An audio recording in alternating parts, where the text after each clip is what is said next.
ಮನೆಯಲ್ಲಿರ್ತಕ್ಕಂಥ ಮಕ್ಕಳು ಒಂಚೂರು ಅನ್ನ ಬಿಡದಿರ ತಟ್ಟೆ ಖಾಲಿ ಮಾಡಬೇಕಂದ್ರೆ ಈ ರೆಸಿಪಿನ ಒಮ್ಮೆ ಟ್ರೈ ಮಾಡಿ. ಸಾಂಬಾರು ಮಾಡಿದ್ರೆ ಹೇಗಿರಬೇಕಪ್ಪ ಅಂದರೆ ಅದರ ಘಮ ನೋಡಿ ಎಲ್ಲಿರೋರು ಓಡಿ ಬರಬೇಕು, ಏನು ಸಾಂಬಾರು ಮಾಡ್ತಾಯಿದ್ದೀರಾ, ಎಷ್ಟು ಚೆನ್ನಾಗಿ ಪರಿಮಳ ಬರ್ತಾಯಿದೆ ಅಂತ. ಇವತ್ತು ನಾವು ಇದಕ್ಕಿನ ಬೆಳೆ ಜೊತೆ ಮೊಟ್ಟೆನ ಸೇರಿಸ್ಕೊಂಡು ಒಂದು ಸೂಪರಾಗಿರ್ತಕ್ಕಂಥ ಸಾಂಬಾರನ್ನು ರೆಡಿ ಮಾಡ್ಕೊಳ್ಳೋಣ. ಮೊದಲಿಗೆ ಮಸಾಲೆಯನ್ನು ರುಬ್ಕೊಳ್ಳೋಣ.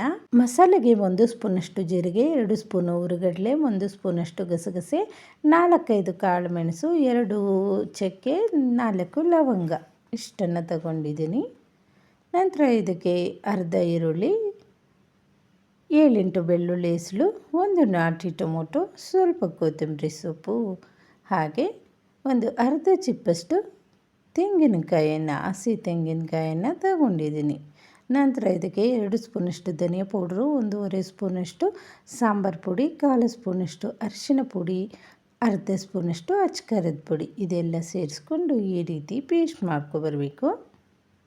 ಇವಾಗ ಒಂದು ಕಡಾಯಿನ ಬಿಸಿ ಮಾಡಿಕೊಂಡು ಒಂದು 3-4 ಸ್ಪೂನಷ್ಟು ಅಡುಗೆ ಎಣ್ಣೆ, ಸಾಸಿವೆ, ಜೀರಿಗೆನ ಸೇರಿಸ್ಕೊಂಡು ಫ್ರೆಶ್ ಆಗಿರ್ತಕ್ಕಂಥ ಕರಿಬೇವಿನ ಸೊಪ್ಪನ್ನು ಸೇರಿಸಿದ್ದೀನಿ. ಇದು ಫ್ರೈ ಆದ ನಂತರ ಇದಕ್ಕೆ ಒಂದು ದೊಡ್ಡ ಈರುಳ್ಳಿಯನ್ನು ಸಣ್ಣಗೆ ಕಟ್ ಮಾಡಿಕೊಂಡು ಸೇರಿಸ್ಕೊಂಡಿದ್ದೀನಿ. ಈರುಳ್ಳಿ ಫ್ರೈ ಆದಮೇಲೆ ನಾವು 1 ಬಟ್ಲಷ್ಟು ಇದಕ್ಕಿನ ಬೇಳೆನ ಸೇರಿಸ್ಕೊಂಡಿದ್ದೀವಿ. ಹಸಿ ವಾಸನೆ ಹೋಗೋವರೆಗೂ ಫ್ರೈ ಮಾಡಿ ಮುಚ್ಚಳ ಮುಚ್ಚಿ 1-2 ನಿಮಿಷಗಳ ಕಾಲ ಇದನ್ನು ಬೇಯಿಸ್ಕೋಬೇಕು. ನಂತರ ರುಬ್ಬಿಟ್ಕೊಂಡಿರ್ತಕ್ಕಂಥ ಮಸಾಲೆಯನ್ನು ಸೇರಿಸ್ಕೊಂಡು ಕನ್ಸಿಸ್ಟೆನ್ಸಿ ನೋಡಿಕೊಂಡು ನೀರನ್ನು ಸೇರಿಸ್ಕೋಬೇಕು. ಇವಾಗ ಇದಕ್ಕೆ ರುಚಿಗೆ ತಕ್ಕಷ್ಟು ಕಲ್ಲು ಉಪ್ಪನ್ನು ಸೇರಿಸ್ಕೊತಾ ಇದ್ದೀನಿ. ಕಲ್ಲು ಉಪ್ಪನ್ನು ಸೇರಿಸ್ಕೊಂಡ್ಮೇಲೆ ಸಾಂಬಾರನ್ನು ಚೆನ್ನಾಗಿ ಮಿಕ್ಸ್ ಮಾಡಿಕೊಂಡು ಚೆನ್ನಾಗಿ ಕುದಿಸ್ಕೋಬೇಕು. ಸಾಂಬಾರು ಬೇಳೆ ಎಲ್ಲ ಗಟ್ಟಿಯಾಗಬೇಕು.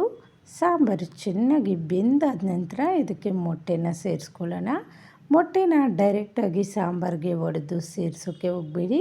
ಒಂದು ಚಿಕ್ಕ ಬಟ್ಲಿಗೆ ಈ ರೀತಿ ಮೊಟ್ಟೆನ ಒಡೆದು ಸೇರಿಸ್ಕೊಂಡು ನಿಧಾನಕ್ಕೆ ಒಂದಾದ ನಂತರ ಒಂದು ಸ್ವಲ್ಪ ದೂರಕ್ಕೆ ಸೇರಿಸ್ಕೊಳ್ಳಿ. ಮೊಟ್ಟೆ ಒಂದರ ಮೇಲೆ ಒಂದು ಸೇರಿಸೋಕ್ಕೆ ಹೋಗಬೇಡಿ. ಪಾತ್ರೆ ಆದಷ್ಟು ಅಗಲವಾಗಿರ್ತಕ್ಕಂಥ ಪಾತ್ರೆನ ತಗೊಳ್ಳಿ. ನಾನಿಲ್ಲಿ 4 ಮೊಟ್ಟೆನ ಹಾಕಿ ಮಾಡ್ತಾಯಿದ್ದೀನಿ. ಈ ಪಾತ್ರೆ ಸಾಕಾಗುತ್ತೆ. ಇನ್ನೂ ಜಾಸ್ತಿ ಮೊಟ್ಟೆ ಹಾಕಿ ಮಾಡೋರು ಇನ್ನೂ ಸ್ವಲ್ಪ ಅಗಲಕ್ಕೆ ಇರ್ತಕ್ಕಂಥ ಪಾತ್ರೆನ ಬಳಸ್ಕೊಳ್ಳಿ.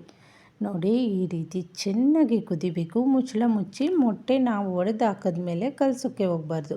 ಮುಚ್ಚಳ ಮುಚ್ಚಿ ಚೆನ್ನಾಗಿ ಬೇಯೋವರೆಗೂ ಇದನ್ನು ಬೇಯಿಸ್ಕೋಬೇಕು. ಒಂದು 5-6 ನಿಮಿಷಗಳ ಕಾಲ. ನಂತರ ಇದನ್ನು ತೆಗಿಬೇಕು.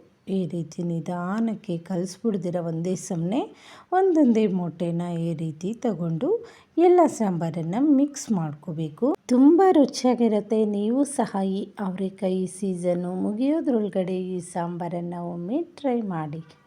ಇವಾಗ ಇದಕ್ಕೆ ಕೊತ್ತಂಬರಿ ಸೊಪ್ಪನ್ನು ಸೇರಿಸ್ಕೊಳ್ಳೋಣ. ಅನ್ನ, ಮುದ್ದೆ, ಚಪಾತಿ, ಪೂರಿ ಹಾಗೆ ದೋಸೆ ಎಲ್ಲದಕ್ಕೂ ಸೂಪರಾಗಿರುತ್ತೆ ಈ ಸಾಂಬಾರು.